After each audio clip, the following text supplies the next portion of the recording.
Assalamualaikum warahmatullahi wabarakatuh. Kembali lagi dengan saya, Sri Rahayu HS, calon guru penggerak Angkatan 9 dari Kota Ambon. Pada video kali ini, saya akan memaparkan tentang koneksi antar materi modul 2.1, tugas 21A.8 tentang pembelajaran untuk memenuhi kebutuhan belajar murid.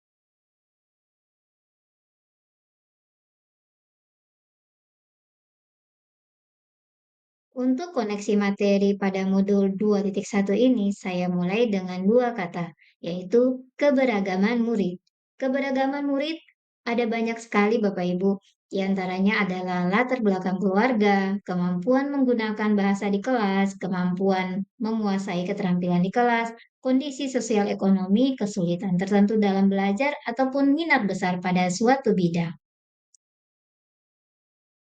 Dengan berbagai keberagaman yang ada tadi, maka kondisi tersebut menciptakan tantangan tersendiri bagi guru, di mana ada murid yang memerlukan lebih banyak waktu untuk lebih memahami suatu materi, ada murid yang memiliki pengetahuan awal sangat banyak, tetapi tidak sedikit juga murid yang justru malah minim dalam pengetahuan awal, ada murid yang tidak bisa duduk diam dan lebih banyak bergerak, ataupun ada murid yang mempunyai kesulitan saat diskusi kelompok. Nah, keberagaman murid tersebut itu tetap penting. Akan tetapi, guru yang efektif adalah guru yang memperhatikan keberagaman tersebut dengan bijaksana dan proaktif.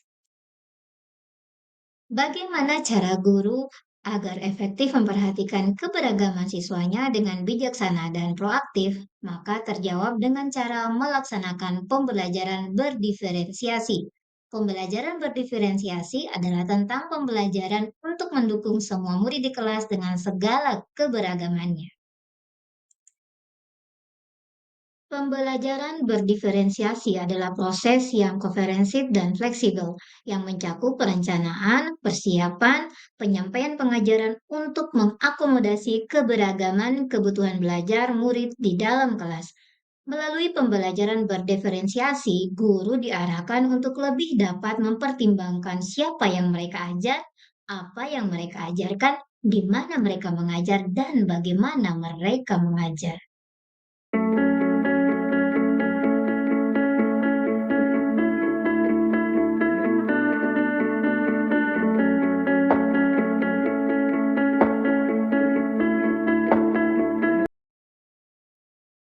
Hal-hal yang penting diperhatikan dalam pembelajaran berdiferensiasi yang pertama adalah tujuan pembelajaran yang didefinisikan secara jelas atau nature of contents yang di dalamnya berisikan kurikulum, capaian pembelajaran, tujuan pembelajaran, indikator, dan asesmen.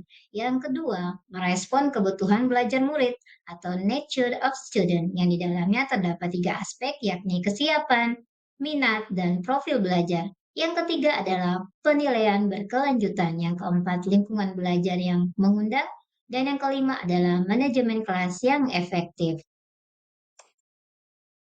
Dalam mengidentifikasi minat murid, maka guru perlu untuk mencocokkan antara minat murid dengan tujuan pembelajaran.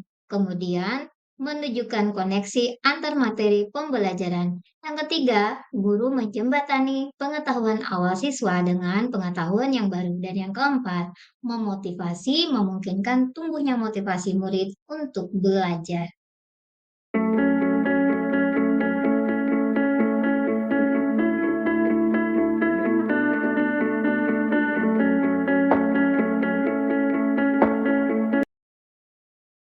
Nah, bagaimana mengidentifikasi kebutuhan belajar murid? Maka guru bisa melakukan beberapa cara berikut ini. Yang pertama yaitu menggunakan berbagai asesmen awal dan formatif. Yang kedua, berbicara dengan guru murid sebelumnya. Yang ketiga, mengidentifikasi pengetahuan awal. Yang keempat, membaca rapot murid pada kelas sebelumnya. Yang kelima, mengamati perilaku murid, dan yang keenam, mereview dan melakukan refleksi terhadap praktik pembelajaran. Asesmen dan pembelajaran berdiferensiasi. Praktik pembelajaran berdiferensiasi haruslah berakar pada asesmen. Asesmen formatif memungkinkan guru mengenal murid mereka dengan lebih baik. Oleh karena itu, guru dapat membuat keputusan terbaik demi menantang murid dengan lebih tepat dan melibatkan murid dalam pembelajaran.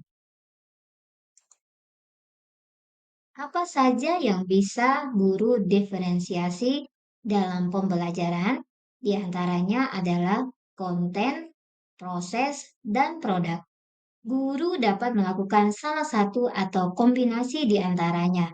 Yang pasti, pertimbangan utamanya haruslah tentang sejauh mana diferensiasi yang kita pilih tersebut dapat memenuhi kebutuhan murid dalam mencapai tujuan pembelajaran yang telah ditentukan.